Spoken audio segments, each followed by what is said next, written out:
प्रभु को भक्त शेष की आंखें हैं भर आई, भावुक हरि भी निहारे की अब मिलन की बेल आई।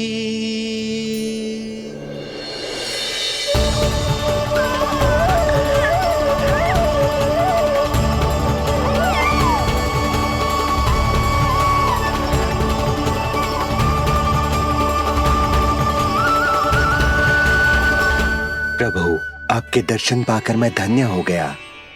प्रभु नहीं, छोटा भाई पुकारो शेष। ये कैसे संभव है? आप नारायण हैं, मेरे प्रभु। ये जानते हुए भी मैं आपसे बड़ा कैसे बन सकता हूँ? हर दुविधा की तरह इसका भी समाधान है शेष। अब तो हम एक दूसरे से मिल भी चुके हैं। पृथ्वी पर हमारा सूत्र जुड़ चुका है, इसलिए समय के साथ तुम ये भूल जाओगे कि तुम्हारा ये भाई मेरा ही अवतार है। ये क्या कह रहे हैं प्रभु? वही जो आवश्यक है, नहीं तो तुम नीलमणि के बड़े भाई होने का कर्तव्य कैसे निभाओगे? कैसे डांटोगे मुझे?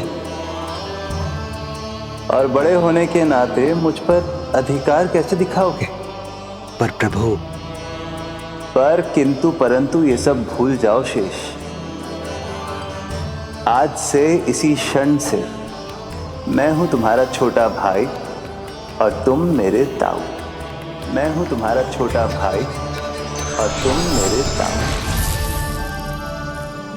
नारायण नारायण दाऊ। दोनों इतने सुंदर लग रहे हैं, मेरी तो दृष्टि भी ना हट रही इससे। कहीं मेरी ही दृष्टि ना लग जाएगी। ये तो प्रतिदिन की कथा है दाऊ। हे नारायण, मेरे कानों से तो अभी से रक्त निकलने लगा। आदत डाल लो दाऊ, अब तो सहना ही पड़ेगा। वो देख रहे हो, सुलक्षणा चाची सबसे अधिक चतुर यही है। केवल अधिक चतुर ही नहीं नीलमणि, बहुत अधिक सयानी भी है ये। बिल्कुल सही पहचाना दाऊ, पर आप चिंता मत करो, मैं हूँ ना, मैं संभाल लूंगा इन सबको। देखो तो जिज्जी, इन दोनों की दृष्टि एक दूसरे से ऐसी चिपक गई है कि अब हटने का नाम ही ना ले रही। ये सूचक है उस प्रेम के बंधन का जिसमें ये दोनों भाई आज के बाद सदा के लिए बंध जाएंगे।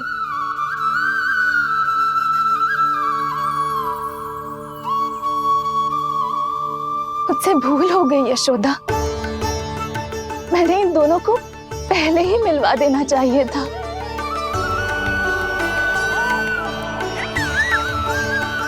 मैं कहती थी ना आपसे।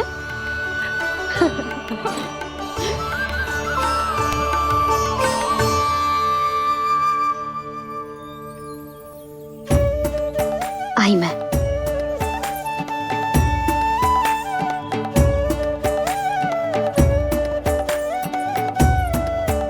क्या सोच रहे हो ऐसे खड़े खड़े? देख रहा हूं दोनों भाइयों का ये मिलन किसी त्योहार से कम थोड़ी ना। सही कहा था तुमने।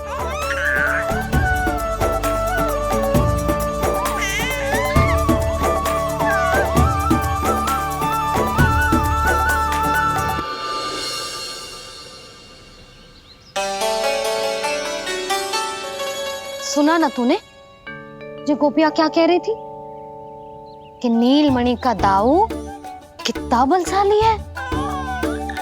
इसका तो यही अर्थ हुआ ना कि नीलमणि अपने दाऊ जितना बलशाली ना है। अब समझा मैया कि आज मुझसे इतना व्यायाम क्यों करवाया जा रहा है। पर मुझे पता है मेरा नीलमणि सबसे अधिक बलशाली है। हाँ। उज्जवल ने कही थी ना नीलमणि ने यूं उड़ा दिया था काले कौवे को मथुरा की ओर। और उज्जवल ने तो ये भी कही थी कि नीलमणि ने अपने पांव से सकट पे प्रहार भी किया था। कैसे किया था प्रहार? कैसे किया था? लग गई मैया को। कैसे किया था? फिर से बता कैसे किया था?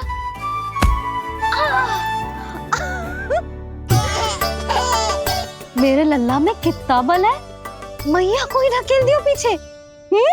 अच्छा ही है कि आप उज्जवल के कहे को गंभीरता से नहीं ले रही, नहीं तो आपका ये रूप मैं कैसे देख पाता मैया। फिर से बता कैसे मारा था? कैसे मारा था?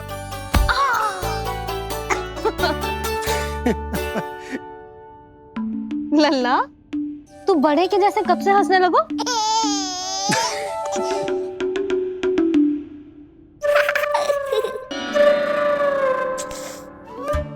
आप यहाँ क्या कर रहे हो? छुप छुप के मैया और लल्ला को खेलते हुए देखने के अतिरिक्त और कोई कार्य ना है आपके पास? कार्य तो है, पर यह अधिकार भी है कि मैं अपनी बड़ी सी पत्नी को अपने छोटे से लल्ला के साथ छोटे बालकों की तरह व्यवहार करते हुए देखूं। अब देख लियो ना, अब जाओ अपना कार्य करो। कार्य तो कर लूंगा, परंतु मेरा पेट मुझसे कह रहा है कि इसे भूख लगी। भूख लग गई? भोजन का समय होगा। अभी लगाती हूँ भोजन।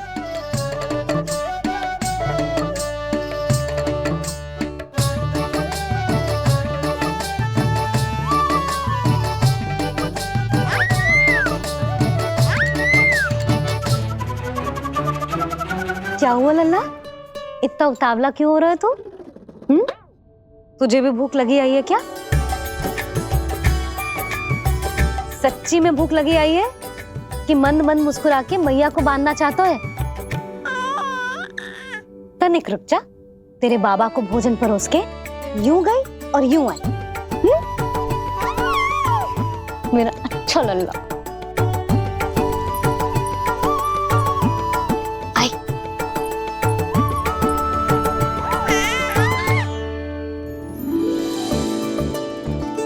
आज केवल रोटी है खाने में? ना, दाल है ना, तरकारी भी है, दही है, लड्डू भी है। तो दाल ले आओ। अभी लाई है।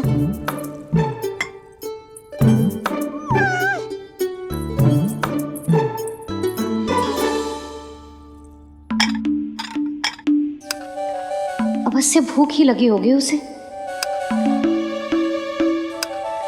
यशोदा, दही नहीं दाल। क्षमा करना, भूल हो गई।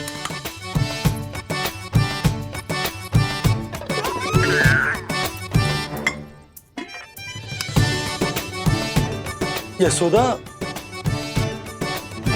दाल दाल।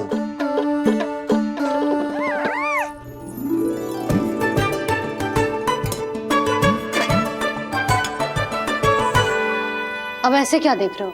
बोला ना भूल हो गई। सब मिला के खा लो, पेट में तो मिलना ही है। थोड़े चावल मिलेंगे? हाँ मिलेंगे, अवश्य मिलेंगे।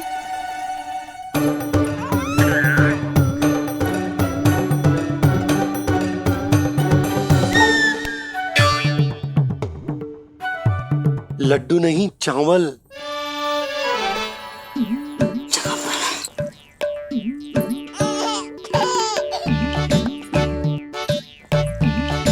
हंस क्या रहे हो जी?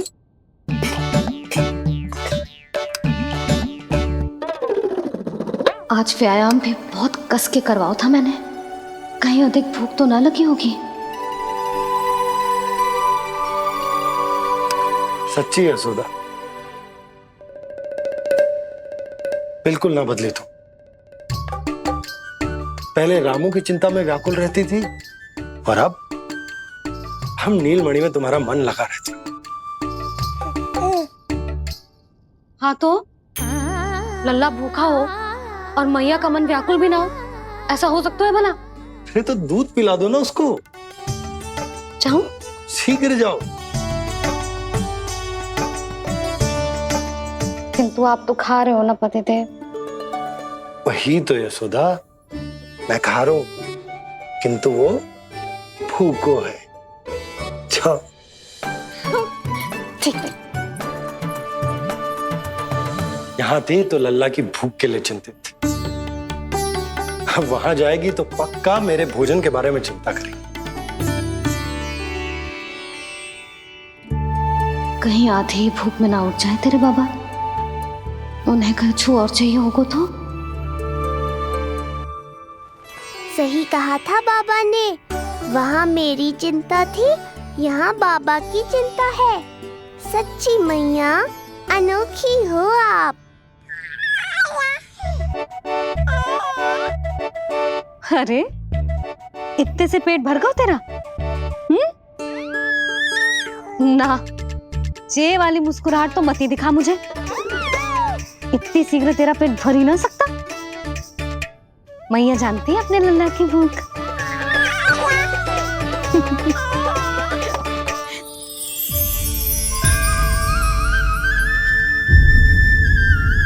ये क्या है लल्ला? ये क्या था तेरे मुंह में? दिखा दिखा।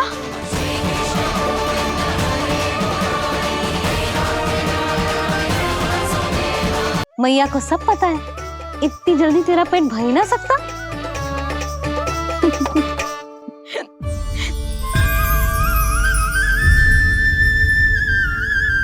ये क्या है लल्ला? ये क्या था तेरे मुंह में? दिखा।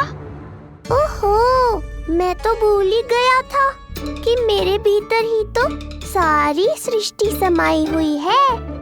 मैया ने उसकी झलक देख ली, अब क्या होगा? क्या हुआ यशोदा? सुनो जी, जी हमारे लल्ला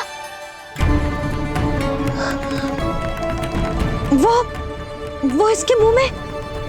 क्या? भूल जाओ ना मैया, कुछ नहीं था मेरे मुंह में। लल्ला मुंह खोल के बाबा को दिखा। अरे क्या देख रही है उसके मुंह में? अवश्य ही मेरा दृष्टि भ्रम होगा, किंतु ऐसा भ्रम। अरे बताओ ना यशोदा, या फिर मुहूर्त शीघ्र ना बताने की बात का प्रतिशोध ले रही हो तुम? ना ना, ऐसी बात ना है। तो फिर बताओ ना क्या बात है? हा? मैंने लल्ला के मुंह में कुछ देखो। क्या देखो? अब फंस गया मैं।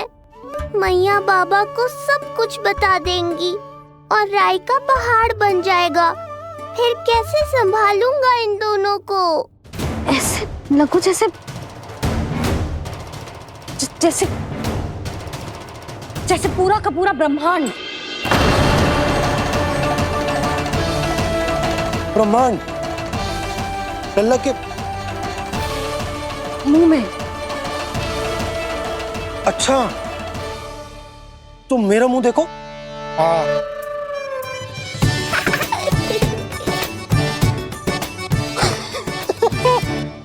ब्रह्मा। यशोदा, मुझे पता था आप मेरा उपहास उड़ाओगे। अरे नहीं, तुम देखो तो सही।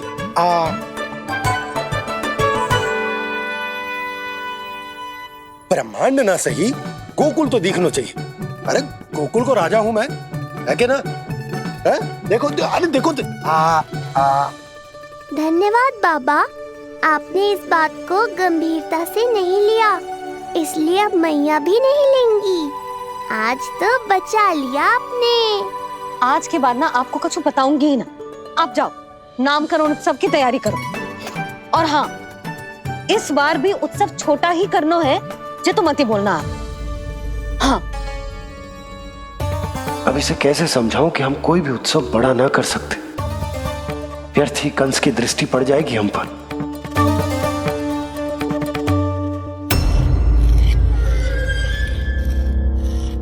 लगता है आपके सैनिक और तलवार दोनों की धार कुंद पड़ गई है महाराज। महाराज, मुझे भय था कि कहीं ऋषि गर्ग मुझे श्राप ना दे दे।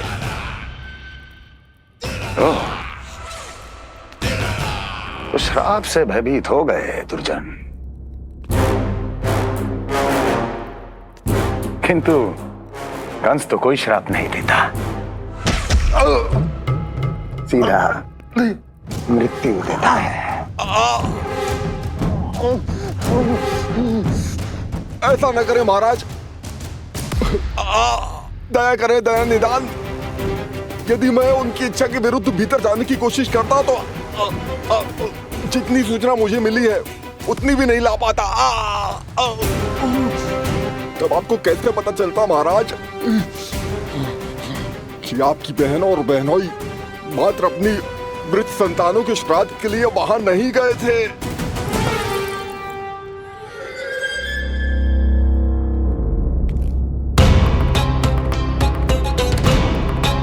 आगे बोलो। पूरी तरह तो नहीं सुन पाया महाराज, किंतु मैंने स्वयं अपने नेत्रों से देखा है महाराज। राजकुमारी देवकी ने ऋषि गर्ग के हाथ में कुछ दिया था। ये सत्य है महाराज, और ऋषि गर्ग ने उन दोनों को वचन भी दिया था। सही समय की प्रतीक्षा कीजिए राजन, आपके दोनों कार्य पूर्ण होंगे। महाराज, मैं आपका सबसे विश्वसनीय सेवक हूं। आपके हर आदेश का पालन करना मेरा अधिकार है, और मैंने अपने अधिकारों का पालन किया भी है महाराज। किंतु फिर भी यदि मेरी ओर से कोई भूल हुई हो, मुझे क्षमा करे दया निदान, मुझे क्षमा करे। इसका अर्थ है कि उत्कच सही कह रहा था। वो दोनों अवश्य ही कोई ना कोई षड्यंत्र रच रहे हैं मेरे विरुद्ध। समय आ गया है, अब मुझे किसी ऐसे की खोज करनी होगी जो उतना ही शक्तिशाली हो जितनी की मेरी ये तलवार।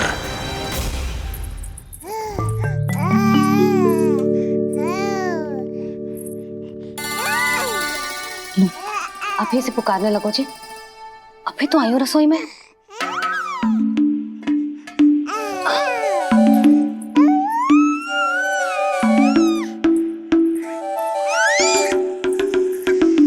शीघ्र ही तुझे भी अपने बाबा का हाथ बटाना पड़ेगा, समझ रहे हो ना? बटाएगा ना हाथ? अभी जो 100 दिन का भी ना हो और जिस नन्हे से बालक को काम काज का भार सौंपने की बात करने लगे। काम का नाम सुनते ही मुख से स्वर ना निकल रहे तेरे। अभी तो बड़ा ऊ कर रहा था। बता, हाथ बटाएगो के ना? अरे बता ना।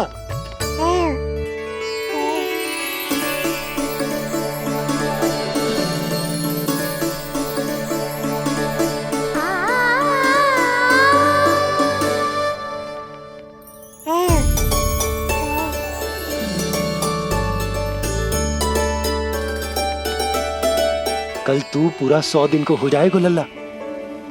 पंडित जी आएंगे, तुझे नया नाम मिलेगा।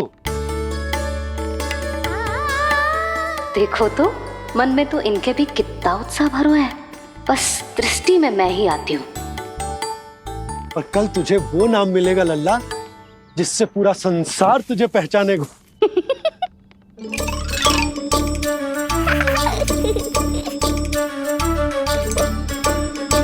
अब लल्ला, कितना कार्य शेष है और तूने मुझे बातों में लगा लियो। मुझे क्यों फंसा रहे हो बाबा?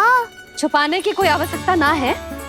जितनी उत्साहित मैं हूँ उतने ही उत्साहित आप भी हो इसके नामकरण को लेके, पता है मुझे। लल्ला के नामकरण पे उसके बाबा उत्साहित ना होंगे? बिल्कुल होंगे, इसीलिए तो कह रही हूँ अपना उत्साह बांटो अपने लल्ला के साथ। मैं अभी आई। अच्छा, ऐसे तो तुम लल्ला को छोड़ के कहीं ना जाती। अभी कहाँ चली? रोहिणी जिज्जी के पास, और कहाँ? लल्ला और उसके दाव के नामकरण की तैयारी करनी है कि ना? कितने लोगों को आमंत्रित करना है, कितने प्रकार की मिठाइयाँ बनानी है, ढोल वाले को कितने बजे का समय देना है, ये सब सुनिश्चित करना है ना, ताकि ये उत्सव गोकुल का सबसे बड़ा उत्सव हो। अरे सूची देनी है जिज्जी को।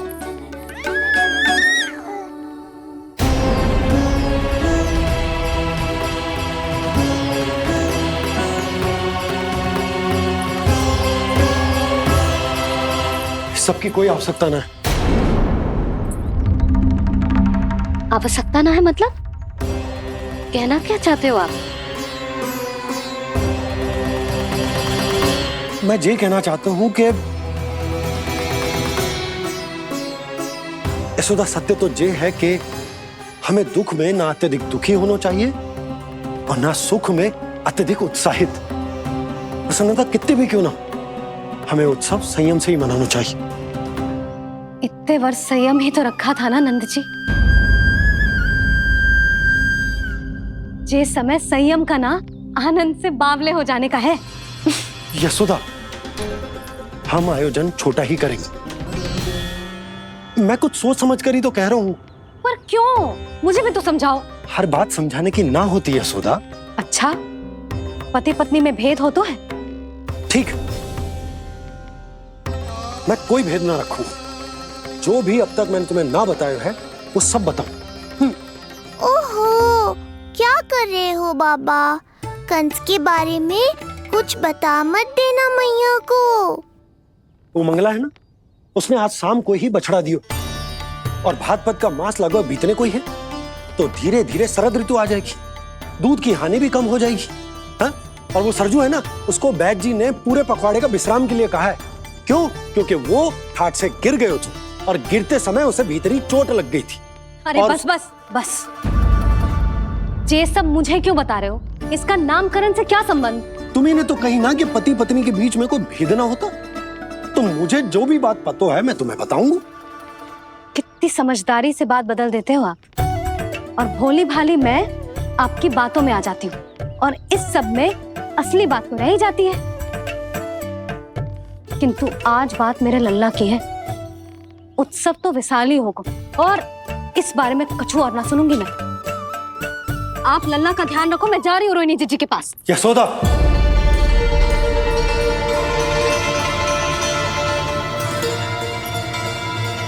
बात केवल सुनने की ना होती, उसे समझना भी पड़ता है।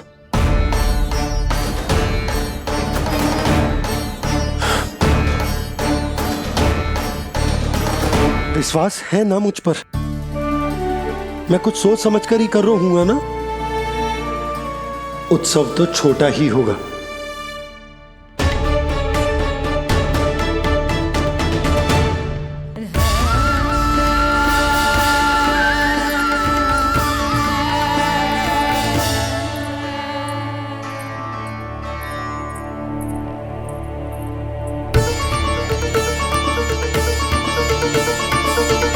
क्षमा करना लल्ला, तेरी मैया को डांटना पड़ गया।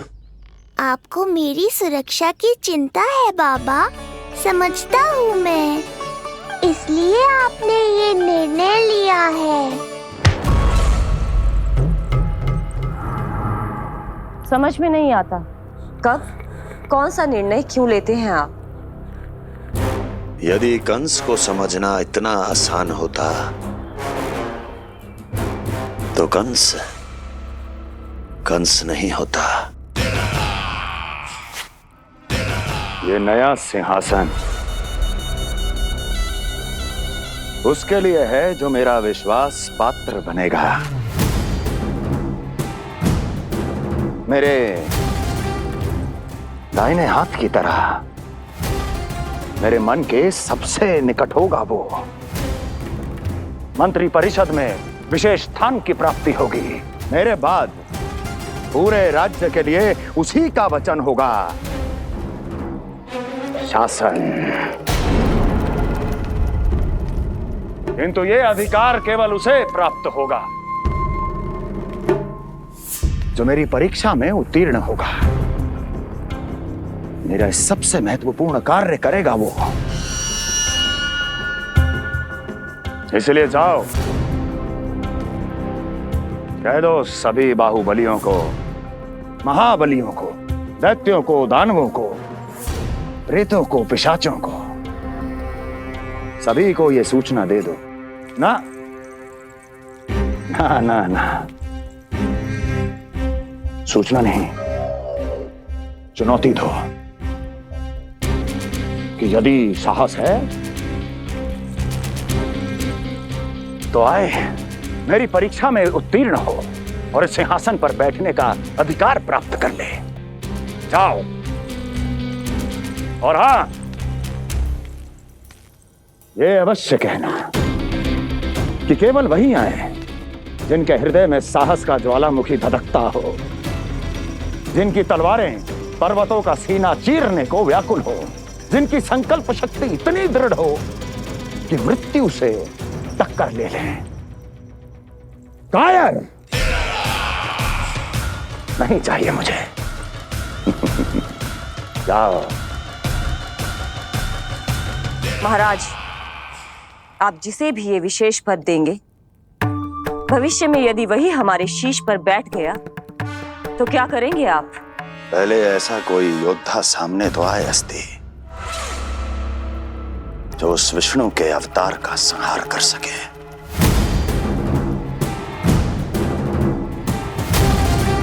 और जहां तक प्रश्न है हमारे शीश पर बैठने का,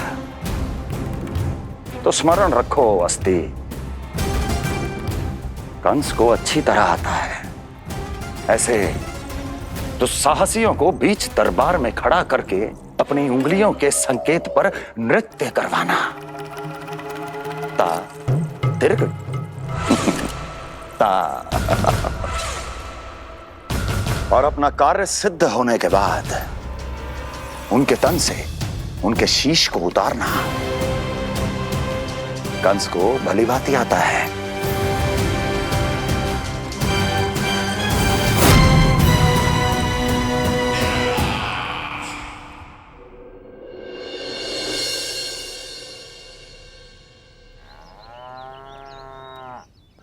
पूरे 100 दिन का होगा हुआ तो लल्ला, कम से कम 100 व्यक्ति तो आने चाहिए थे ना तेरे और तेरे दाऊ के नामकरण में। हाँ, अब तुम मुस्कुरा क्या रहो है? तू ही बता, जे भवन देख के लग रहा है कि यहाँ कोई उत्सव है? बिना अतिथियों के कैसा उत्सव और कैसा आनंद, तू ही बता। पर मैं करूं भी तो क्या? पता है लल्ला, मुझे तो लग रहा है तेरे बाबा ना कंजूस होगा है। नहीं तो भला और क्या समस्या हो सकती है उन्हें बड़े आयोजन से? अरे गोकुल के राजा का लल्ला है तू, राजकुमार। यदि तेरा आयोजन बड़ा ना होगो तो भला किसका होगो?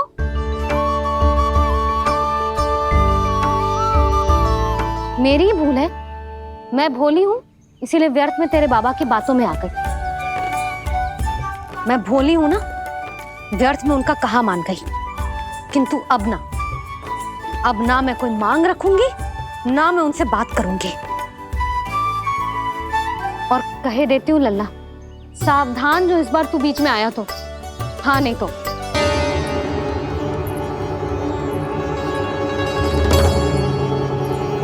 क्या होगा? हाँ, सब ठीक तो है ना? आप इतनी चिंता में क्यों हो जी? कुछ बुरी सूचना तो ना मिली? अब जे मत ही कहना कि जे भी मुझसे छुपाना पड़ेगा। जो भी है मुझे बताओ। पंडित सदानंद जी महाराज वो नामकरण के लिए ना आ सके। उनकी बिटिया के पांव भारी, उसे लिवाने वो समधियाने गए। ये तो शुभ समाचार है।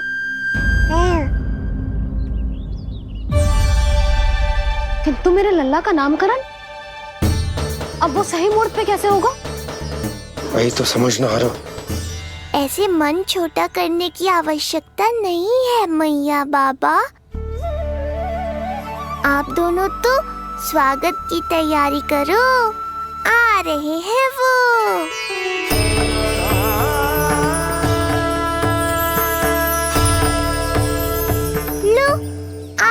वो जिनकी मुझे प्रतीक्षा थी।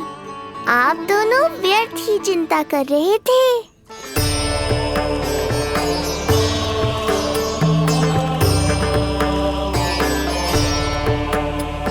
अब कौन करेगा मेरे लल्ला का नामकरण? ऋषि गर्ग, नंदराज, रानी भाभी, महान ऋषि गर्ग हमारे गांव में पधारे हैं।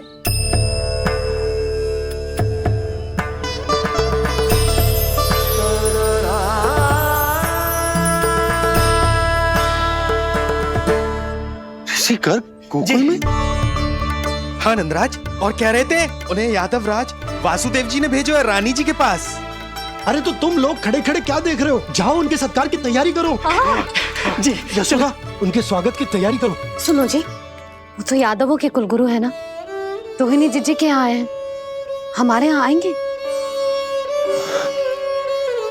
आप देखती जाओ मैया, वो सीधे हमारे घर ही आएंगे।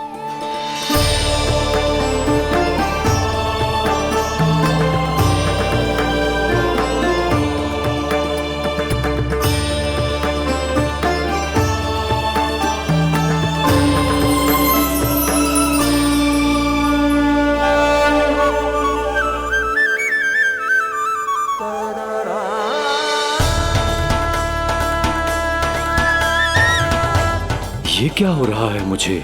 मैं उस भवन की ओर क्यों बढ़ा जा रहा हूँ? क्योंकि आपके यहाँ आने से ही मेरी मैया बाबा की चिंता समाप्त होगी ऋषिवर। ये बात तो मैं न जानता, परंतु मुझे जाकर उनको स्वागत करना चाहिए।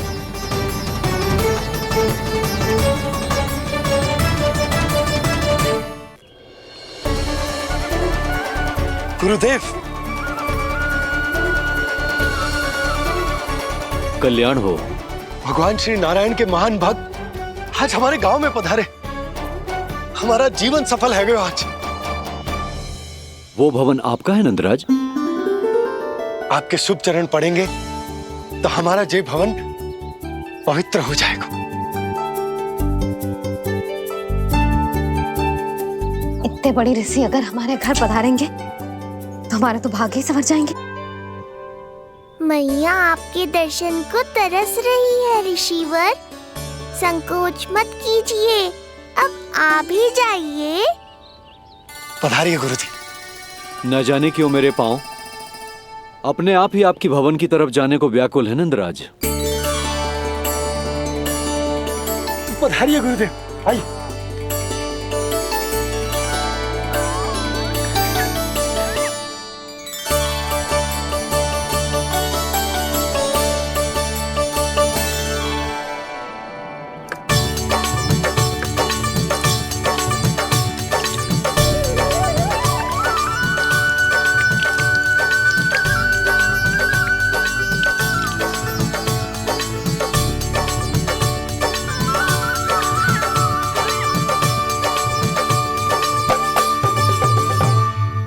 कल्याण हो।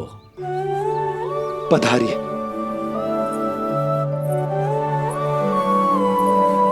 आया तो था मैं रानी रोहिणी के भवन में, पर पता नहीं कैसे यहाँ खींचा चला आया। विराजिए गुरुदेव।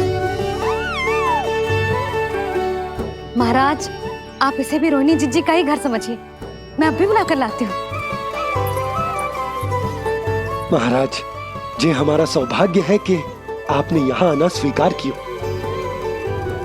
कहिए, क्या सेवा करूं मैं आपकी? मुझे आपके भाई वासुदेव ने भेजा है नंदराज।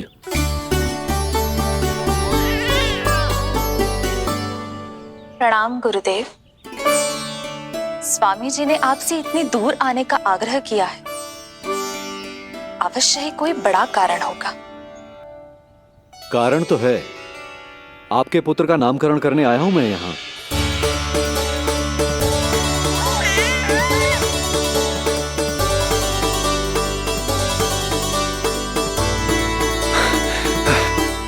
ऋषिवर, तब तो आप अत्यंत ही शुभ दिन पधारे।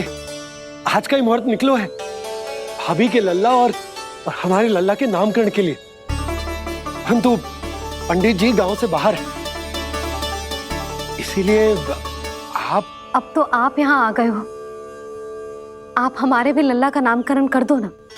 पुत्री, ये क्या कह रही हो तुम?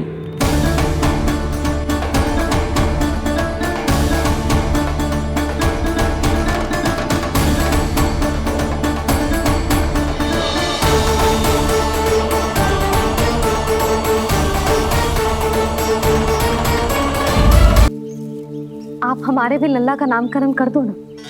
पुत्री, ये क्या कह रही हो तुम? विनती कर रही हूँ और मेरी जे आग्रह अस्वीकार मत ही करो। आप दोनों भाइयों का नामकरण एक साथ हो जाएगा।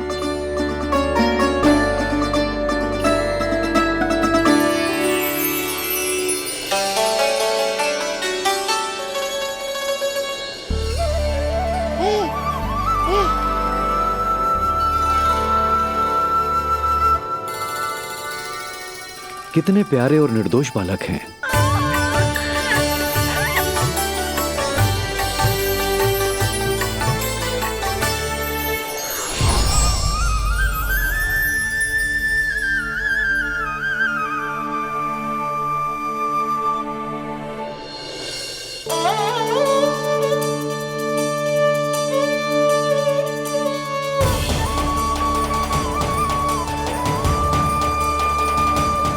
इन दोनों को देखकर गुरुदेव की आंखों में आंसू क्यों आ गए?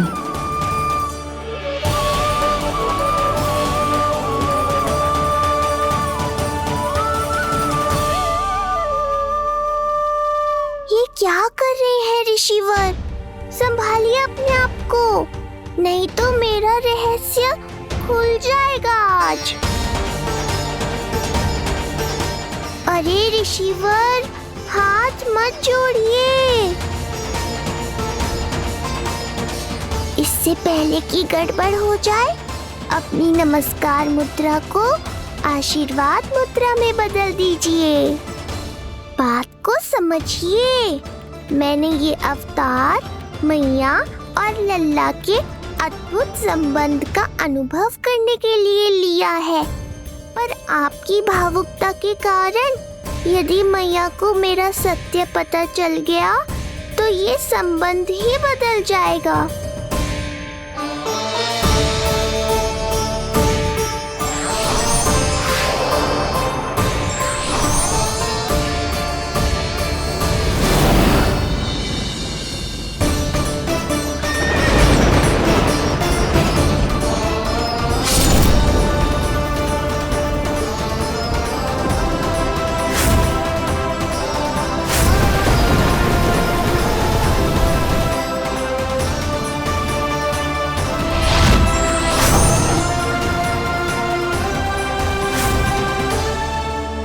अब आप सब कुछ जान चुके हैं ऋषिवर, इसलिए अब मेरे सामने हाथ जोड़कर मेरे सत्य को उजागर मत कीजिए।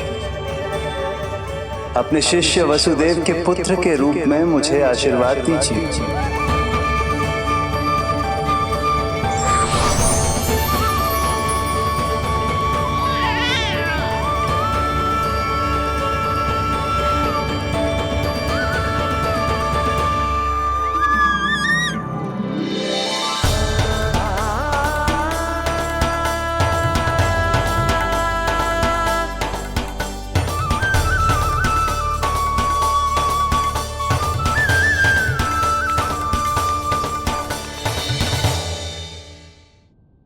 ऋषिवर, आप मौन क्यों हैं? और आपकी आंखों में आंसू? सब कुछ ठीक है ना? अब तो आप हमारे लल्ला का नामकरण करोगे ना? इन दोनों का नामकरण करना मेरा सौभाग्य होगा पुत्री।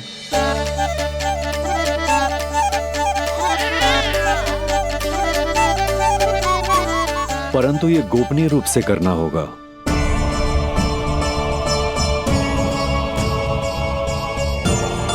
अवश्य ही स्वामी का आग्रह होगा, ताकि कंस की बुरी दृष्टि हमारे पुत्र पर ना पड़े। ये तो बहुत महान ऋषि हैं, इन्हें कंस के अत्याचारों के बारे में अवश्य पता होगा। अपनी संतान का नामकरण संस्कार करना एक मां के लिए उत्सव से कम नहीं होता है,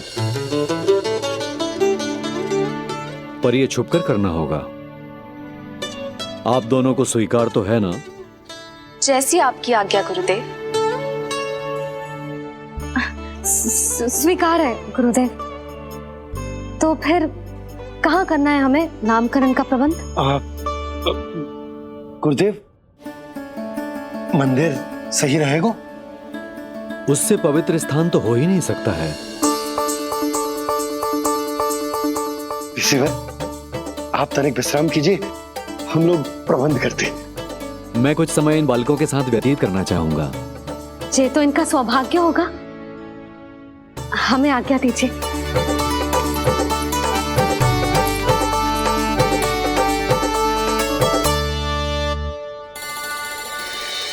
प्रभु, स्वयं भगवान होकर भी आपको बंदी गृह में जन्म लेना पड़ा।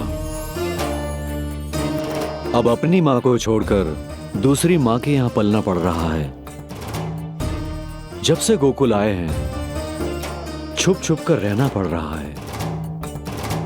इतनी नन्ही सी अवस्था में दुष्ट कंस के कितने ही आक्रमणों का सामना कर चुके हैं आप। और जिस उत्सव में सभी सप्तऋषियों और सभी देवी देवताओं को साक्षी बनकर आना चाहिए, उस नामकरण उत्सव को यहां एकांत में करना पड़ रहा है। क्यों प्रभु, इतने कष्टों को सहकर ये अवतार क्यों लिया है आपने? दुष्टों का नाश करने के लिए, धर्म की स्थापना करने के लिए और सबसे अधिक मैया की ममता का अनुभव करने के लिए। पर इसके लिए इतने कष्ट? मानव जीवन लिया है तो कष्ट तो उठाने ही पड़ेंगे ऋषिवर। मानव जीवन की आंच जला रही है, फिर भी आप मुस्कुरा रहे हैं प्रभु। ये कैसा अनोखा अवतार है? आंच में जलकर भी यदि मैं नहीं मुस्कुराऊंगा तो अपने भक्तों को क्या शिक्षा दूंगा मैं? आज एक कंस का प्रकोप है, भविष्य में सहस्रों कंस होंगे और आने वाले युगों में होंगे अनगिनत कंस। उस समय मेरे भक्तों को पता होना चाहिए कि अपने कष्टों को कैसे सहना है और धर्म के पथ पर अडिग कैसे रहना है।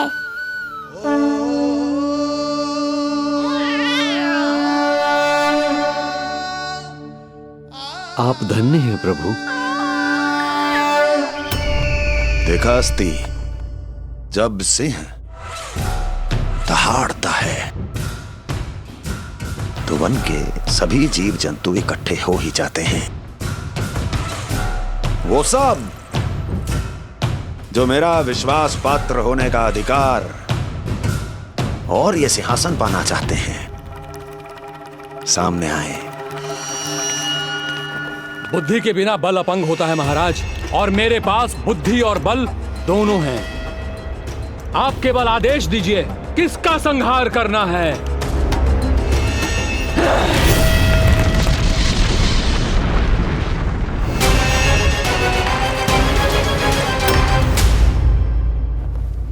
सारी तैयारी हो गई। बोलो। आप गुरुदेव को बुला लो, मैं रोहिणी जीजी और बालकों को ले आती हूँ। यशोदा, तुम रुष्ट तो ना होना मुझसे? मैं भला रुष्ट क्यों होने लगी? नहीं, तुम जो उत्सव बड़े धूमधाम से करना चाहती थी और बहुत प्रसन्न हूँ मैं कि हमारे लल्ला का नामकरण स्वयं ऋषि गर्ग पूरे विधि विधान से कर रहे हैं। मैं समझ गई, उत्सव बड़ा हो या ना हो, प्रसन्नता बड़ी होनी चाहिए। अरे मैं तो इतनी उत्साहित हूँ कि दोनों भाइयों का नामकरण आज के शुभ मुहूर्त पे हो रहा है। तो इससे पहले जो बीत जाए, जाओ। आप ही बुला लो।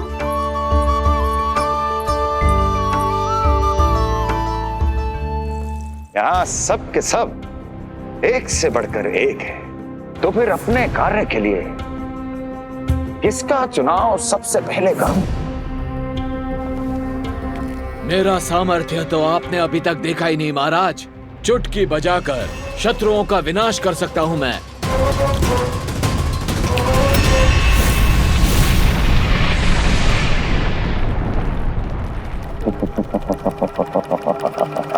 वाह! किंतु आपने तो बताया ही नहीं कि करना क्या है। वध करना है, एक नवजात बालक का वध। उसे साधारण बालक मत समझना।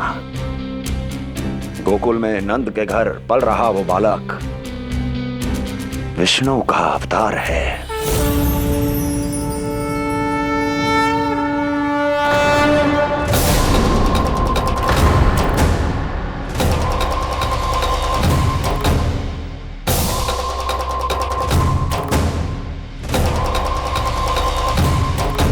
क्या हुआ? इतना सन्नाटा क्यों छा गया? क्षमा कीजिए महाराज, पर मैं नन्हे बालकों के साथ हिंसा नहीं करता। विष्णु अवतार बड़ा छलिया है महाराज, मैं उसका मुख भी नहीं देखना चाहता।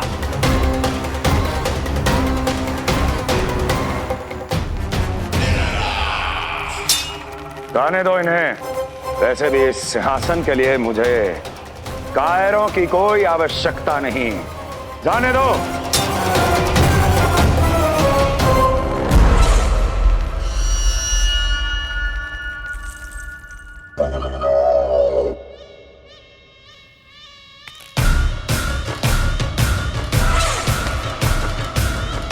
दुर्जय,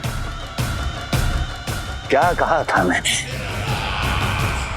मैंने कहा था केवल वही आए जिनके हृदय में साहस का ज्वालामुखी धधकता हो, जिनकी तलवारें पर्वतों का सीना चीरने के लिए व्याकुल हो, जिनकी संकल्प शक्ति इतनी दृढ़ हो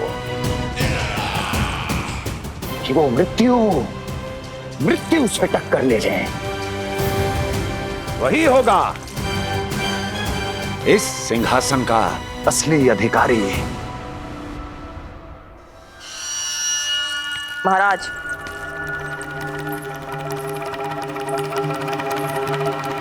ना तो आपके दिए इस सम्मान का कोई मूल्य रह गया है और ना ही आपके भय का। अभी अभी आपने ही कहा था ना कि जब वन में कोई सिंह दहाड़ता है तो उस वन के सभी जीव जंतु एक जगह एकत्रित हो जाते हैं, परंतु उसी वन में जब कोई बब्बर सिंह दहाड़ता है तो वही जीव जंतु भय के मारे इधर उधर भागने लगते हैं। निश्चित ही वो बालक इन सब के लिए बब्बर सिंह बन चुका है। उसका भय हमारे साम्राज्य की नींव हिला रहा है महाराज।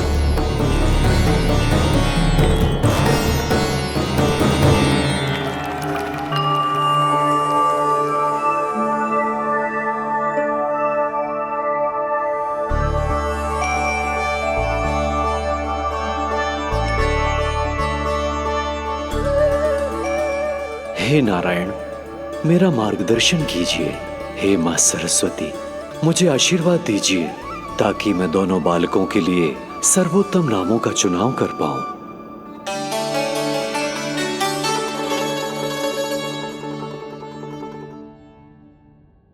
आपके पुत्र को बड़े भाई के कर्तव्य का निर्वाह करना है और इस दायित्व को प्रभु श्री राम से अच्छा किसने निभाया है? जैसा अटूट संबंध उनका अपने भाइयों के साथ था, मैं श्री नारायण से प्रार्थना करता हूं कि वैसा ही प्रेमपूर्ण संबंध इसका भी अपने छोटे भाई के साथ हो।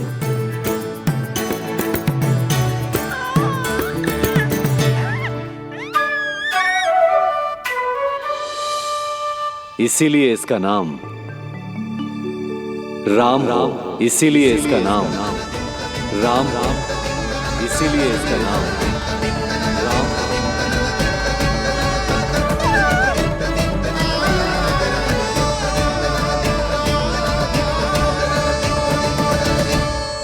बड़े भाई में आदर्श, न्याय, संकल्प बल के साथ साथ शारीरिक बल भी होना चाहिए। मैं देख पा रहा हूं ये बालक इन सब बलों के लिए जाना जाएगा। इसलिए जो नाम इसके व्यक्तित्व के लिए सबसे उचित है वो है बलराम। बलराम बलराम। बलराम।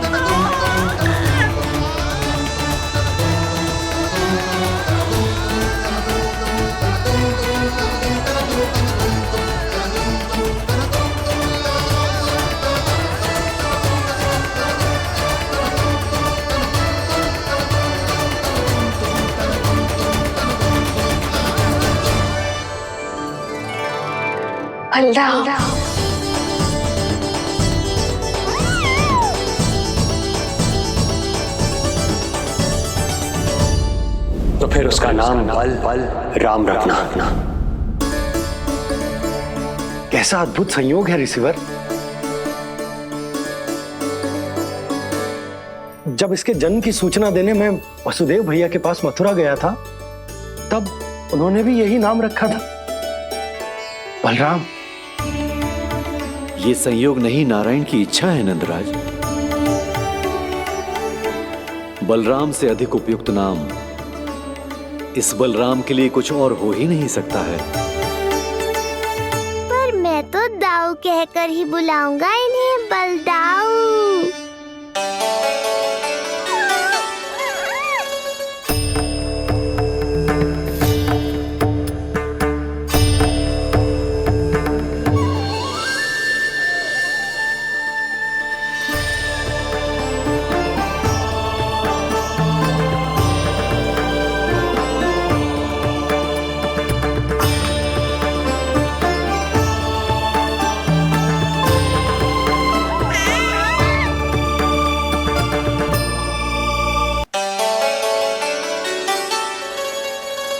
सुना पुत्र, आज से तुम्हारा नाम होगा बलराम। बलराम बलराम।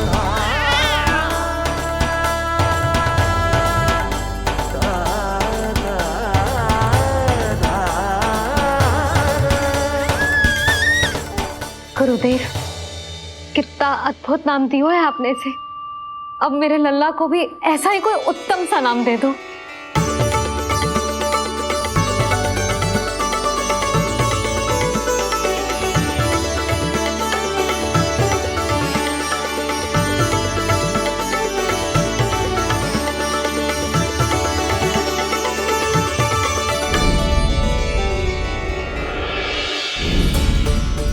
ये कठिन दायित्व आपने ही मुझे सौंपा है प्रभु।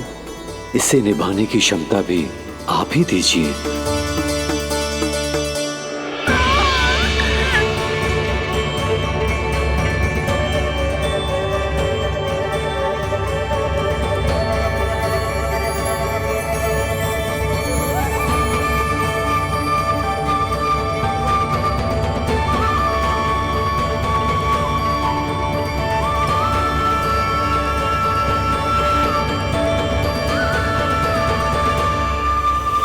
कृष्ण कृष्ण कृष्ण।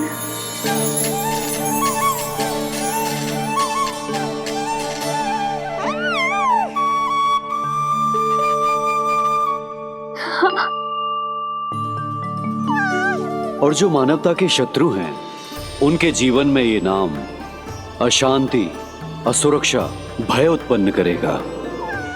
पर सात्विक प्रवृत्ति के व्यक्तियों के लिए ये नाम शांति, संतोष और सुख का सूचक होगा।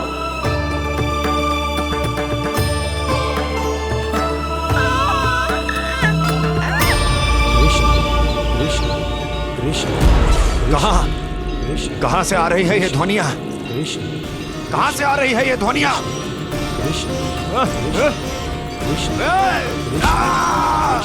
स्वामी, महाराज।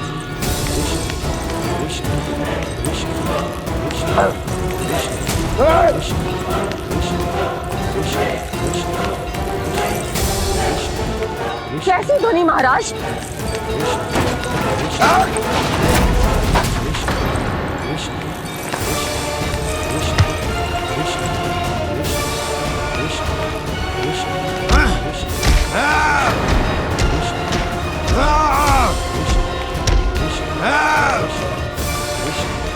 स्वामी,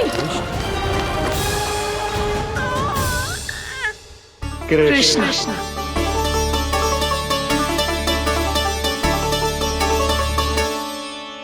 कृष्ण,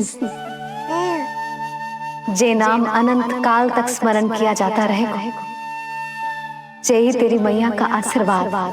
संसार मुझे कृष्ण बुलाए या नीलमणि कहकर पुकारे, मैं रहूंगा तो बस यशोमती मैया का नंद लाला।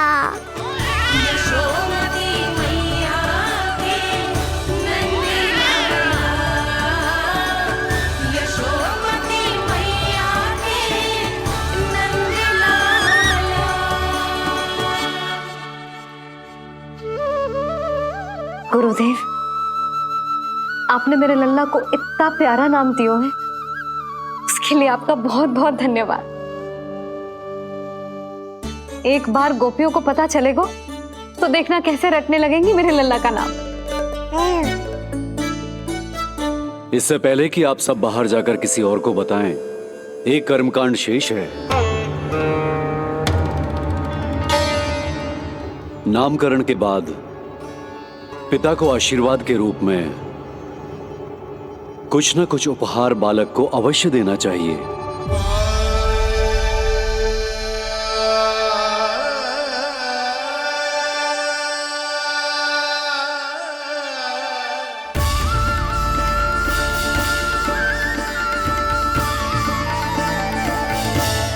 मैं क्या दूं?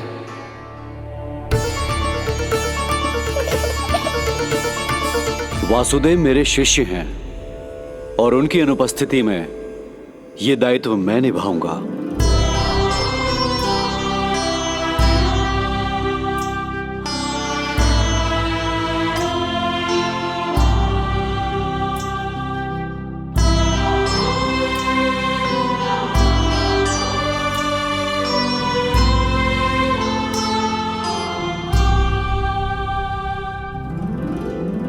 इसे अपने पिता की ओर से स्वीकार करो पुत्र।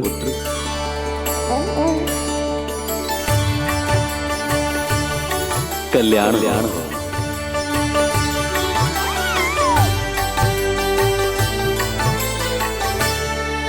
क्या दूं मैं इसे?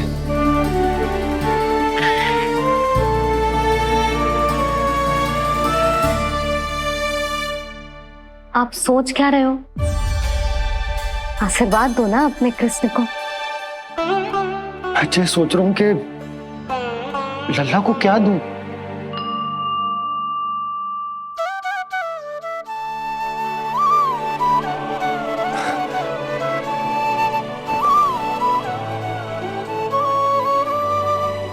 लल्ला, तू स्वयं ही बता दे तुझे क्या चाहिए।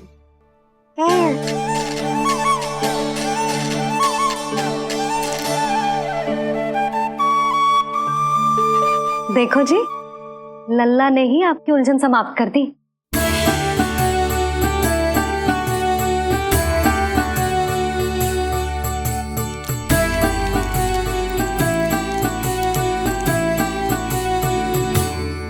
मेरा आशीर्वाद कि तेरा जे नाम कृष्ण तेरी प्रजा के लिए बहुत हितकारी हो। गुरुवर, आप भी इसे आशीर्वाद दें। जिनके आशीर्वाद से ये पूरा संसार संचालित होता है, उन्हें मैं क्या आशीर्वाद दूं?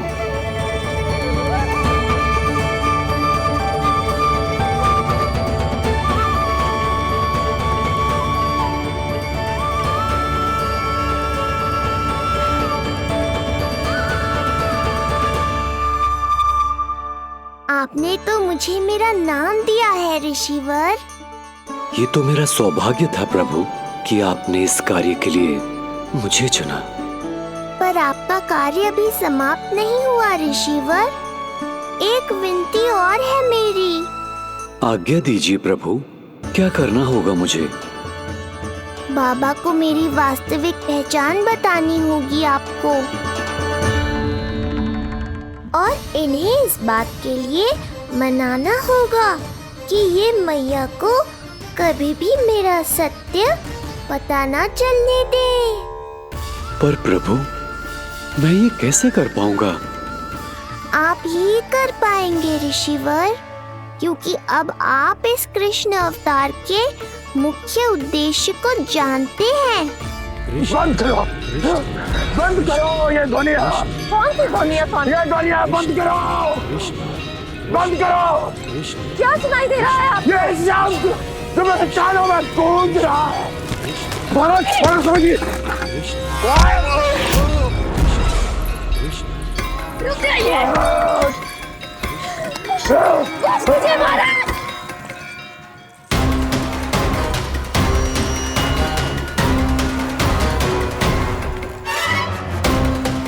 आप भूल रहे हैं कि आप मथुरा नरेश है, कंस है आप। और किसी भी व्यक्ति, वस्तु या घटना से महाराज कंस इतने व्यथित नहीं हो सकते कि वो सुदबुद्ध खो बैठे। स्वयं को संभालिए महाराज।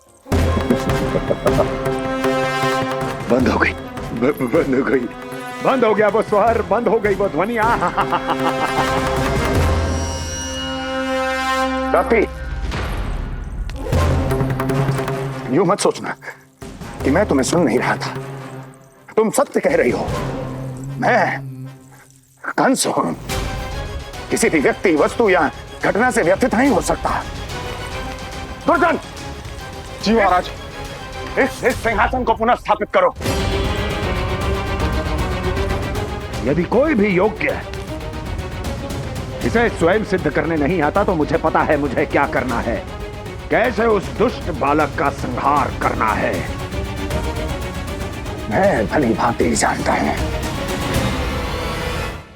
ये दायित्व आपको ही निभाना होगा ऋषिवर। इससे 2 लाभ होंगे। एक तो मेरे बाबा कंस के कारण होने वाली चिंता से मुक्त हो जाएंगे और आवश्यकता पड़ने पर मेरी पहचान को मैया से सुरक्षित रखने में सहायता भी करेंगे।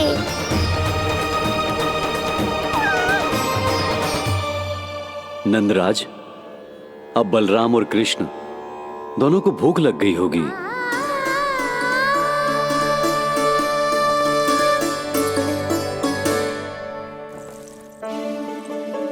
प्रणाम गुरुदेव। प्रणाम गुरुदेव।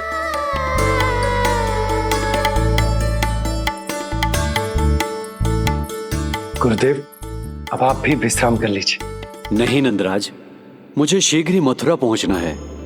राजा वासुदेव और रानी देवकी मेरी प्रतीक्षा कर रहे होंगे। पर इससे पहले कि मैं जाऊं, मुझे आपको कुछ बताना है।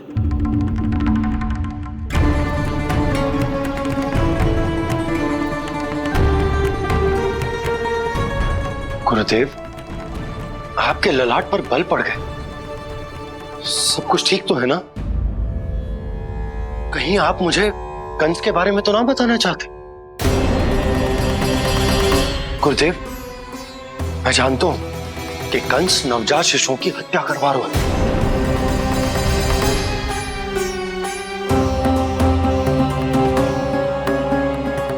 कंस नहीं, कृष्ण के बारे में कुछ कहना है मुझे।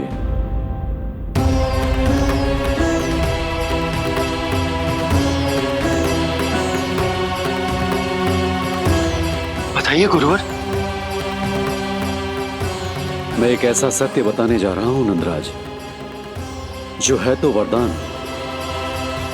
पर उसे स्वीकारना आपके लिए बहुत कठिन होगा। गुरुदेव, आप जो कह रहे हैं वो मैं समझ ना पा रहा हूं। बताइए ना।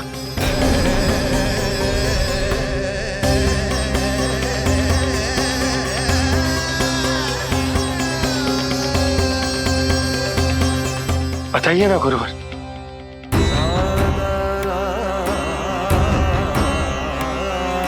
सत्य यह है नंदराज, कृष्ण राजा वासुदेव के पुत्र हैं। कृष्ण राजा वासुदेव के पुत्र हैं। कृष्ण राजा वासुदेव के पुत्र हैं।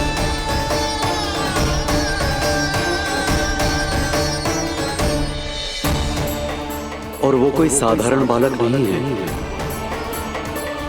स्वयं श्री हरि विष्णु के अवतार हैं और वो कोई साधारण बालक नहीं है। स्वयं श्री हरि विष्णु के अवतार हैं।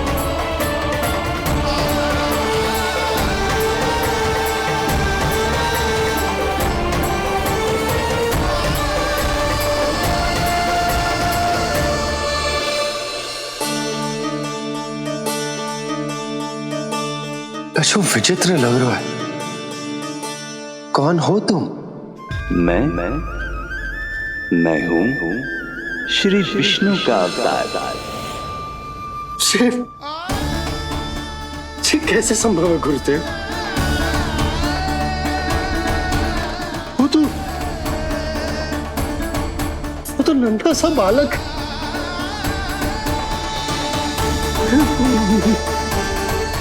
वो श्री नारायण का अवतार कैसे हो सकता है? और गुरुदेव, आप ये सोच भी कैसे सकते हैं कि वो मेरा लल्ला वसुदेव भैया का पुत्र है? यही सत्य है नंदराज। पिछले जन्म में मिले वरदान का फल है ये।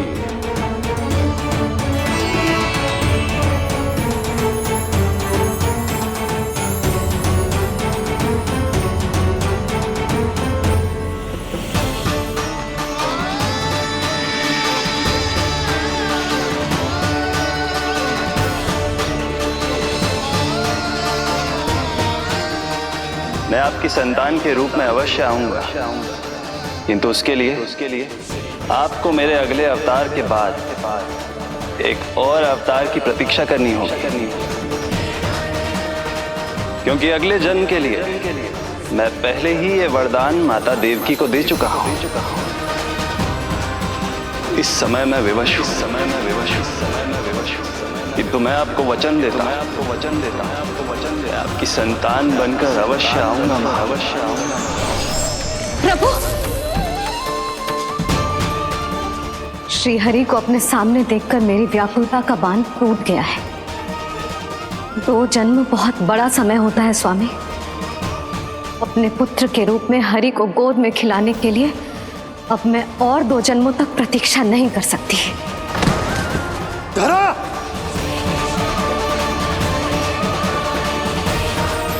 माता देवकी को मैं पहले ही वचन दे चुका हूं, इसलिए विधि के विधान के अनुसार मुझे उन्हीं का पुत्र बनकर जन्म लेना होगा।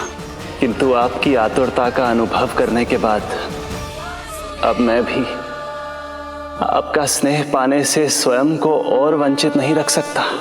ये जो भी हो रहा है प्रभु की ही लीला है। कृष्ण के जन्म के तुरंत बाद भगवान विष्णु के आदेश पर वासुदेव जी के यहां आना पड़ा और आपकी और रानी यशोदा की पुत्री को अपने पुत्र के साथ बदलना पड़ा और इस तरह कृष्ण आपके और रानी यशोदा के पुत्र बन गए।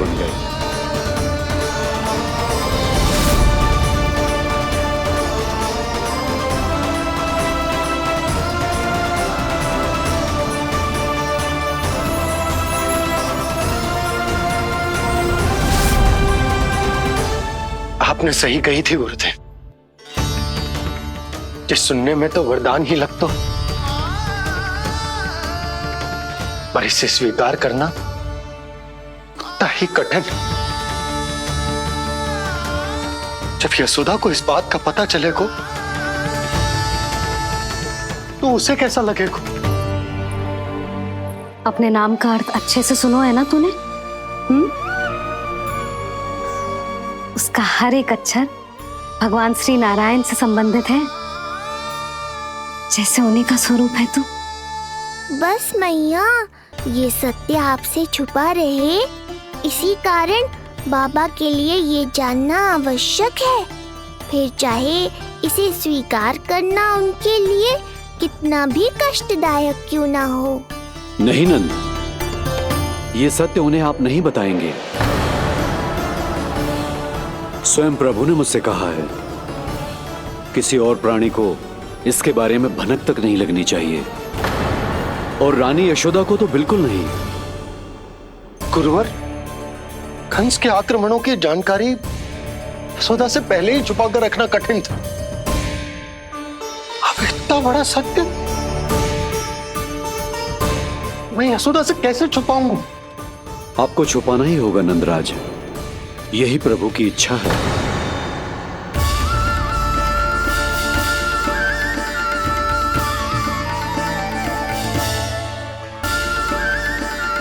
और क्यों गुरुवर?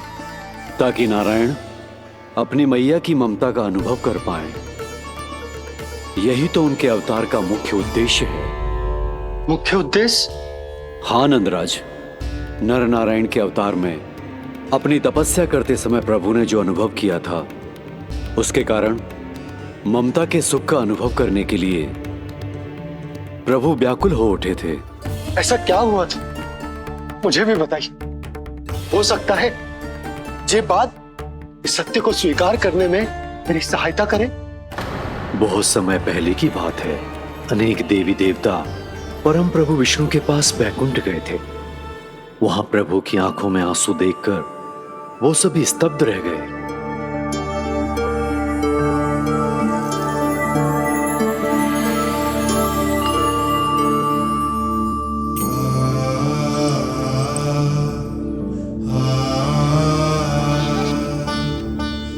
प्रभु,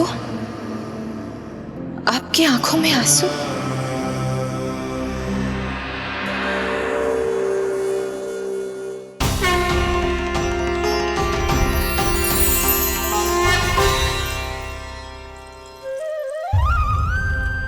चिंता मत कीजिए, आप सब तो जानते हैं हिरण्यकश्यप को मारने के लिए मैंने नरसिंह अर्थात आधे मानव और आधे सिंह के रूप में अवतार लिया था। उस राक्षस का वध करने के बाद नर और सिंह दोनों भागों ने अलग अलग होकर नर और नारायण के रूप में पुनः जन्म लिया। वर्तमान में वो दोनों बद्रिक आश्रम में तपस्या कर रहे हैं।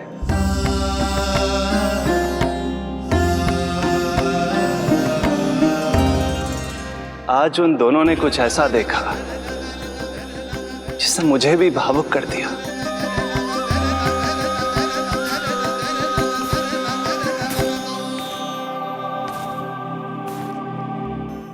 सखा, ये युवक कौन है? निकट के एक गांव के धनी व्यापारी का पुत्र है ये।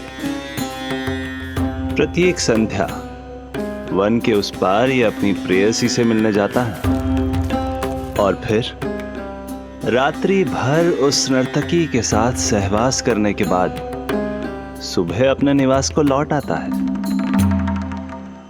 यदि यही इसका नित्य क्रम है तो फिर आज ये इतने तनाव में क्यों है?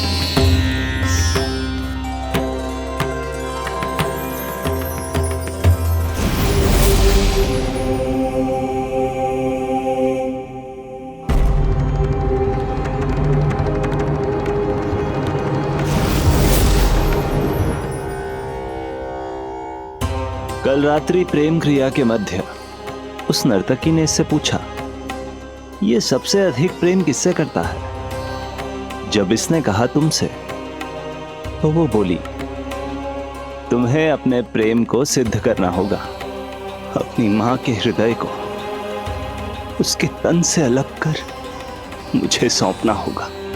मां का हृदय? क्या हुआ प्रभु? वो लाया अपनी मां का हृदय? ये जिज्ञासा यक्ष प्रश्न बनकर पूरे दिन नर और नारायण के मस्तिष्क में कौंधती रही। उन्होंने संध्या होने तक वहीं नदी किनारे प्रतीक्षा करने का निर्णय लिया ताकि वो ये जान सके कि क्या वो युवक अपनी क्रूर प्रेयसी को छोड़ेगा या वासना में अंधा होकर अपनी ही माता की हत्या करने का जघन्य अपराध करेगा। अब उसके वन पार करने का समय बीत चुका है। युवक ने विवेक का परिचय दिया है सखा। हे प्रभु, आपका कोटि कोटि धन्यवाद।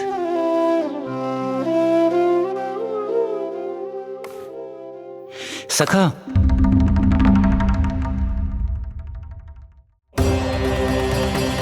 सखा मुझे बताओ, जो अकल्पनीय था कहीं वो घट तो नहीं गया?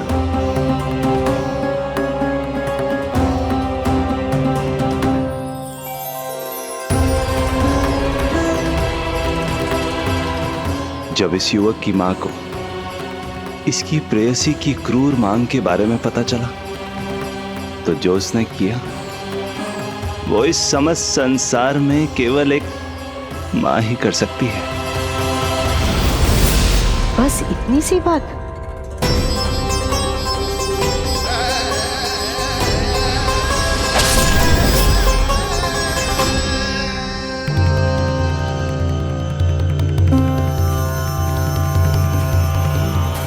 संभाल के मेरे बेटे, कहीं चोट ना लग जाए तुझे।